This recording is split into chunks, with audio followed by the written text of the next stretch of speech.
everyone, this is Chappie here at Intense, and for today's video we're going to be going over how to properly set up the suspension on your Intense 951 trail.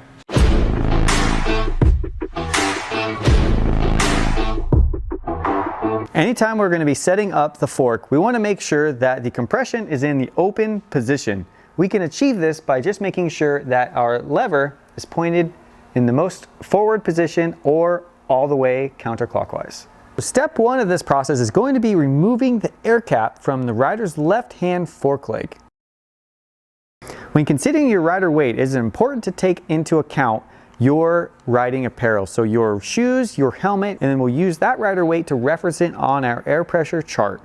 So our rider here is 155 pounds fully kitted and ready to ride. So knowing that weight, our recommended air pressure is 67 psi. We're going to be hooking up our suspension pump onto the valve of our left fork leg. You're going to be watching our gauge increase into pressure. So as you can see here, we are at 90 psi. So knowing our recommended air pressure is at 67, we are going to be dropping air pressure.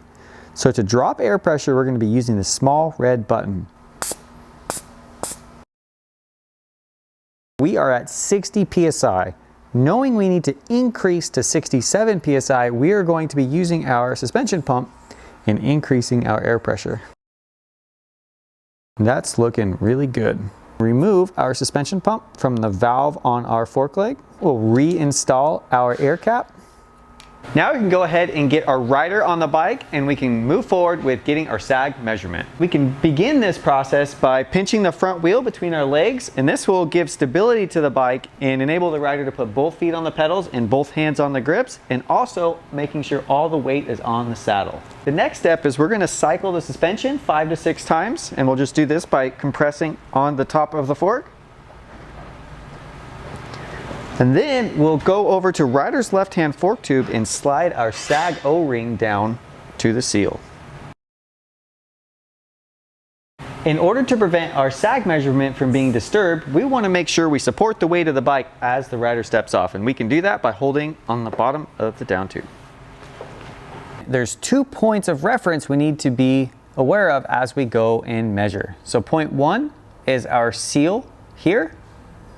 Point 2 is the underside of our sag O-ring here. So with that, we'll take our measuring device, ruler, whatever you have, as long as it's in millimeters. We are going to be looking for 30 millimeters. So let's take a look at a couple different other scenarios that you might be experiencing. So one is maybe we have too much sag. In this case, we're going to be wanting to add air to the left fork leg in order to decrease our sag measurement.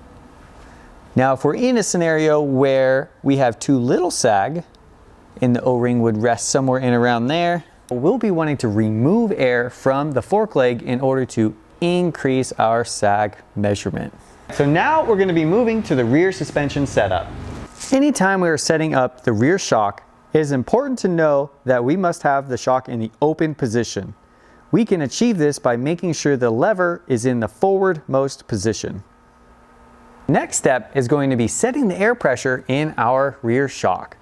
So we'll do this by first removing the air cap.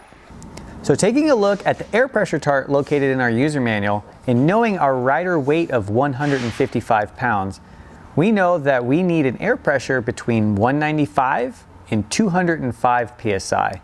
So for this case, we're going to go right in the middle and we're going to go 200 psi. All right, so next we'll be hooking up our suspension pump. And as we screw the pump onto the valve, we'll be watching for the dial to read an air pressure. 180 psi. Now knowing our recommended pressure is 200 psi, we're going to increase the air pressure. So we'll do that by using the pump on our suspension pump. All right, and now we are right at 200 psi. So from there, we can go ahead and remove our suspension pump from our shock. We will reinstall the air cap. And next, we'll have our rider take a seat. So with the bike stable, now we can go ahead and have the rider put both feet on the pedals, both hands on the grips, and then we'll have the rider cycle the suspension 5 to 6 times.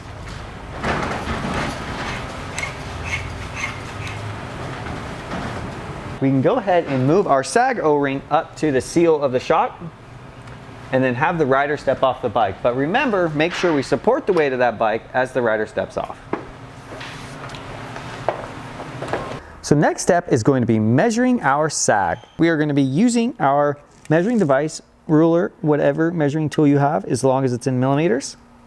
And we'll be lining it up with our O-ring and our seal lip. In order to achieve the recommended sag of 30%, we're going to be looking for a measurement of 15 millimeters. Now let's go through a couple different scenarios.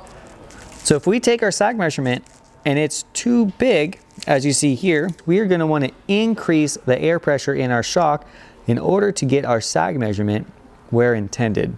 Now in a second scenario, if our sag measurement is too small, we will be decreasing the air pressure in our shock in order to achieve the proper amount of sag. All right, so there you have it. We have successfully completed the sag setup for our Intense 951 trail. If you have any questions or need any assistance as you go through this process, don't hesitate to reach out. We'll be more than happy to help. Thanks for choosing Intense.